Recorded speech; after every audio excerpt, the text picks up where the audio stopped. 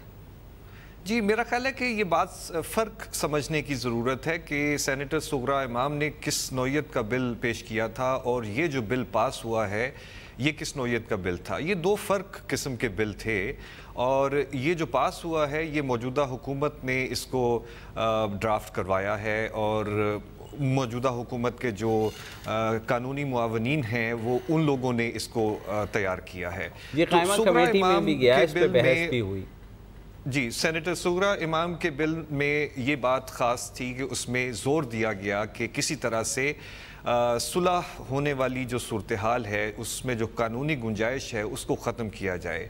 اگرچہ وہ اس سے پوری طرح نورد آزما نہیں ہو پا رہا تھا وہ بل بھی، مگر اس میں یہ کوشش ضرور کی گئی تھی، کافی حد تک کی گئی.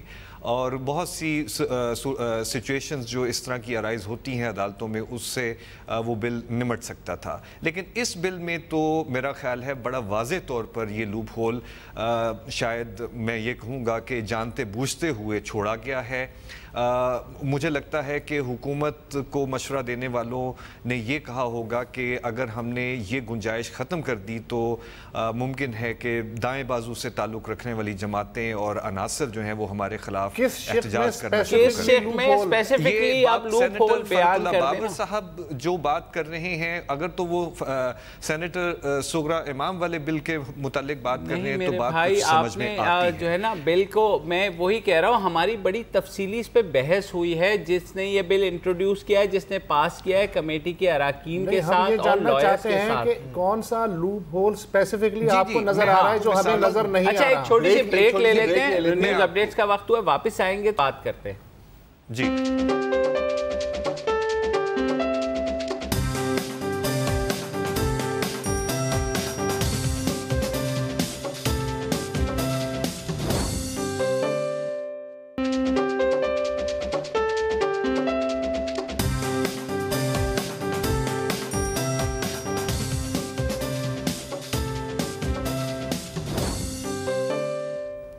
ویلکم بیک جی. بات ہو رہی ہے غیرت کے نام پر قتل کے ایک لیٹسٹ کیس کی ورڈکٹ پر اور ہمارے ساتھ اسد جمال صاحب ہیں، وکیل ہیں، لیگل ایکسپرٹ بھی ہیں اس معاملے میں.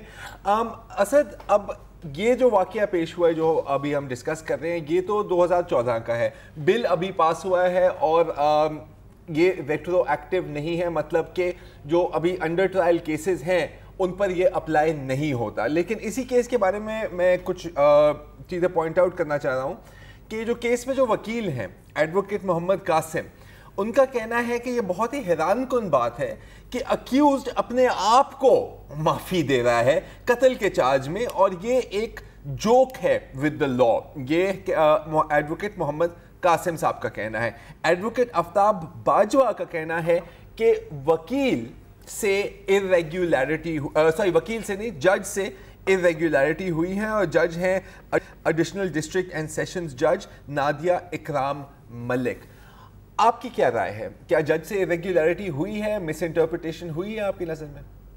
جی، خبر جو آپ نے پہلے پڑھی اور میں نے بھی اس کو اخبار میں دیکھا ہے، اسی طرح سے ججمنٹ بھی لکھی گئی ہے، تو یقیناً یہ قانون کے مطابق تو غلط ہے، کیونکہ یہ خود کو معاف کر دینے والی جو بات ہے اس کا امکان سن 2005 میں ہونے والی ترامیم میں ختم کر دیا گیا تھا، آنر کلنگ کے کیسز میں خاص طور پہ.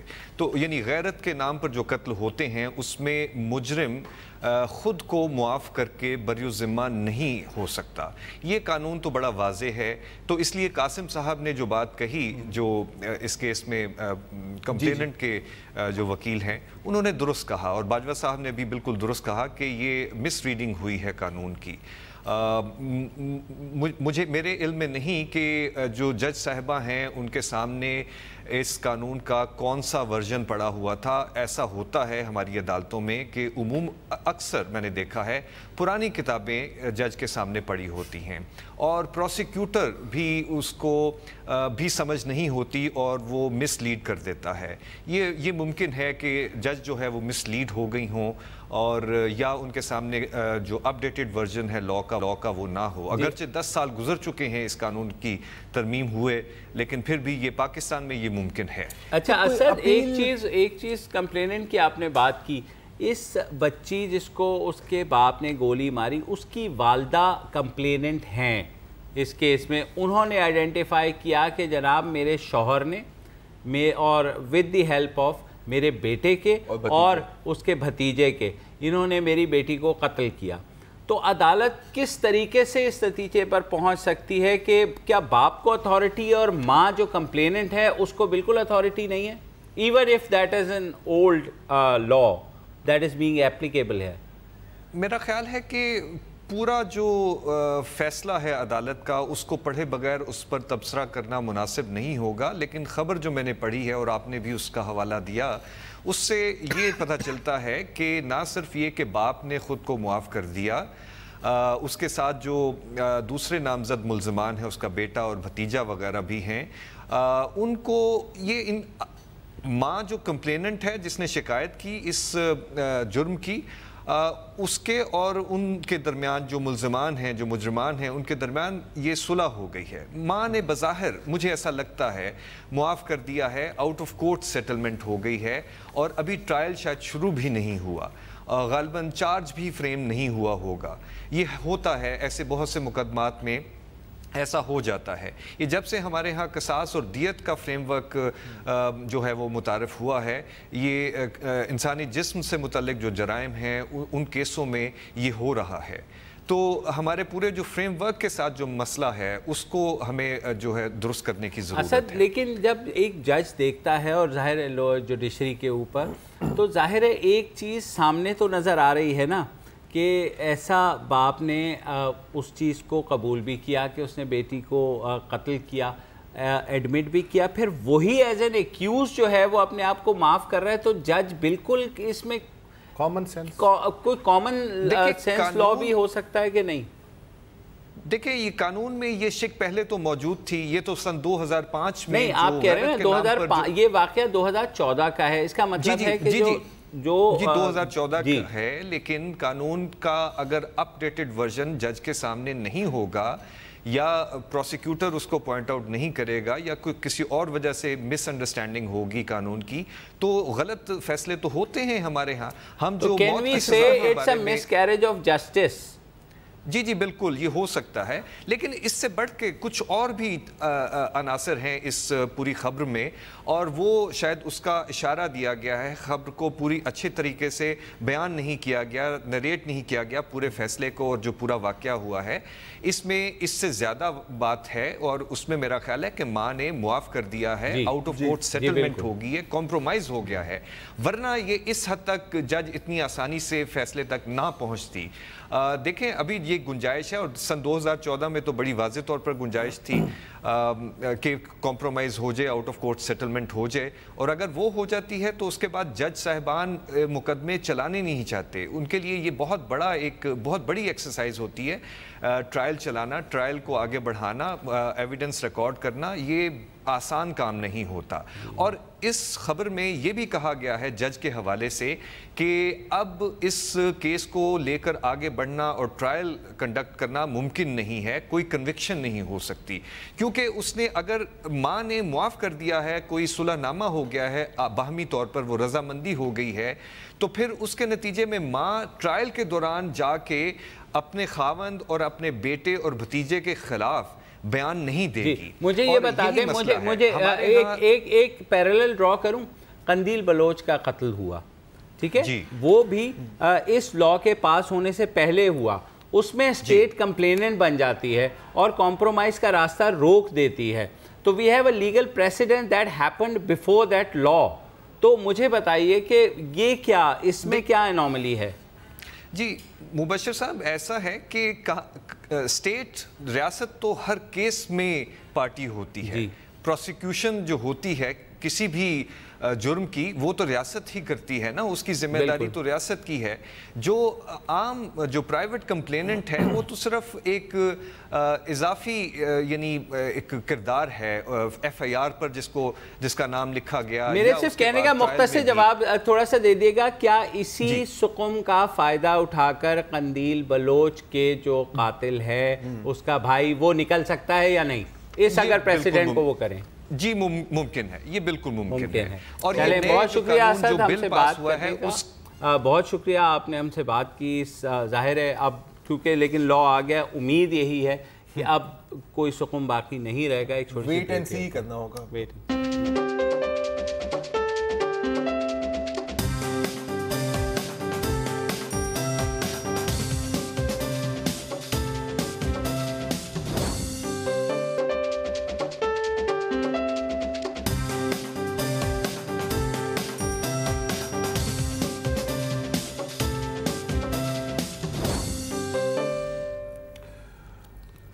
ہمیں انٹرنیشنل ریلیشنز میں کراچی یونیورسٹی میں پڑھایا جاتا تھا کہ نیشنلزم اور فاشزم اس میں بال برابر کا فرق ہے۔ جب قوم پرستی اس طرح ہو جائے کہ دوسرے لوگ، دوسری طرح سوچنے والے لوگ اپنا دم گھٹتا محسوس کریں، تو اس کا مطلب ہے کہ جو قوم پرستی یا نیشنلزم کا جذبہ ہے وہ فسطائیت یا فاشزم کی طرف سفر کر رہا ہے۔ پاکستان لے لیں، ہندوستان لے لیں، پچھلے کچھ عرصے سے یہاں بھی دم گھٹتا ہوا محسوس ہو رہا ہے۔ مثلا اگر پاکستان میں محمود اچکزئی ذرا سی بھی بات کرے کہ صاحب یہ جو بلوچستان میں جو کچھ ہوا ہے، کوئٹہ میں جو کچھ ہوا ہے، تو کہنا چاہیے، تحقیق ہونی چاہیے کہ ایجنسیوں کی کمزوری تھی یا نہیں تھی، تو فوراً ہوتا ہے کہ یہ غدار ہے، محب وطن نہیں ہے، فلانا اور دشمن کے بہاف پہ بات۔ اسی طرح جواہر لال نہرو یونیورسٹی میں جب اسٹوڈنٹس جو ہیں وہ کہتے ہیں کہ ہمیں آزادی چاہیے بولنے کی، تو انہیں کہا جاتا ہے یہ دیش دروہی ہیں۔ لیکن جب سے انڈیا پاکستان معاملہ گرم ہوا ہے جولائی سے کشمیر کے حوالے سے، اس کے بعد سے نیشنلزم اور فاشزم کی جو حد ہے وہ خاصی بلر ہو گئی ہے۔ مثلا سب سے بڑا جو نزلہ ہے، ظاہر ہے کہ سافٹ کارنر، سافٹ جو بیلی ہوتی ہے، انڈر بیلی، وہ ہے فلم انڈسٹری، اسی پہ گرتا ہے۔ تو ہندوستان نے کہا پاکستانی فنکار نہیں آ سکتے، پاکستان نے کہا ہندوستانی فلمیں نہیں آ سکتے، چھٹی ہے۔ اب مسئلہ یہ ہے کہ جو یہ کہہ رہا ہے بیچارہ کہ یار فنکاروں کا کیا معاملہ ہے، فنکاروں کو کیوں بیچ میں لا رہے ہو، سیاستدان کبھی لڑتے ہیں، کبھی صلح کر لیتے ہیں، ہمیں پتہ بھی نہیں چلتا، تو فنکار بیچارے کیا کریں۔ کرن جوہر ہیں ہندوستان کے مشہور فلم ساز، انہوں نے ایک بڑا لمبا سٹینڈ لیا. انہوں نے کہا یار فنکاروں کو معاف کر دو. اس پہ ہندو فنڈامنٹلسٹ ان کے پیچھے پڑ گئے کہ تم غدار ہو, پاکستان کے ایجنٹ ہو, اور فواد خان سے تمہارا کوئی مشکوک قسم کا تعلق ہے. بالآخر کرن جوہر نے ہتھیار ڈال دیے. کیسے ڈالے, ایک ویڈیو بیان انہوں نے جاری کیا, سنائیے اس کی جھلک. There's been some talk about why I remained silent for the past 2 weeks. Today I'd like to clarify that the reason why I remained silent is because of the deep sense of hurt and the deep sense of pain that I felt that a few people would actually believe that I'm being anti-national. I need to say this, and I say this with strength, that for me, my country comes first. Nothing else matters to me but my country.